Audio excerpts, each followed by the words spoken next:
नवरात्रि में पूजी जाने वाली 9 माताओं नव दुर्गा के नाम इस प्रकार हैं।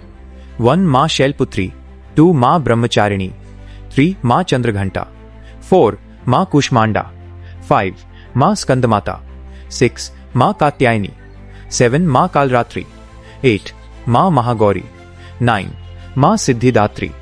ये नवदुर्गा माँ दुर्गा के 9 अलग अलग स्वरूप हैं जिनकी पूजा 9 दिनों तक की जाती है। माँ शैलपुत्री नवदुर्गा का प्रथम स्वरूप है। शैल का अर्थ होता है पर्वत और पर्वतराज हिमालय की पुत्री होने के कारण इन्हें शैलपुत्री कहा जाता है। इनकी कहानी पूर्व जन्म से जुड़ी हुई है, जब इनका नाम सती था और ये प्रजापति दक्ष की पुत्री थीं।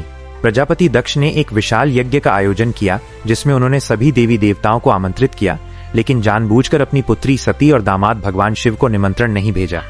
सती को जब ये बात पता चली तो वे बिना बुलाए ही अपने पिता के घर यज्ञ में जाने के लिए बेचैन हो उठी। भगवान शिव ने उन्हें समझाया कि बिना निमंत्रण के जाना उचित नहीं है, लेकिन सती नहीं मानी और वे वहां चली गईं। यज्ञ स्थल पर पहुंचने पर दक्ष ने भगवान शिव का घोर अपमान किया। पति के इस अपमान को सती सहन नहीं कर पाईं। उन्हें लगा कि उन्होंने अपने पति की बात न मानकर बड़ी गलती की। अत्यंत क्रोध और दुख में आकर उन्होंने वहीं योगाग्नि द्वारा स्वयं को भस्म कर दिया।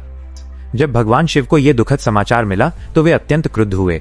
उन्होंने अपने गणों को भेजकर दक्ष के यज्ञ का पूरी तरह से विध्वंस करा दिया। अगला जन्म शैलपुत्री।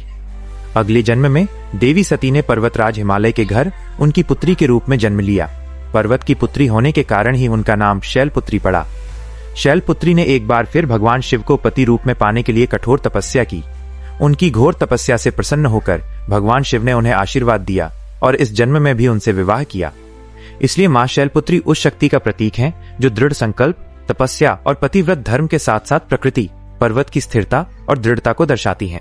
नवरात्रि के पहले दिन इन्हीं की पूजा की जाती है।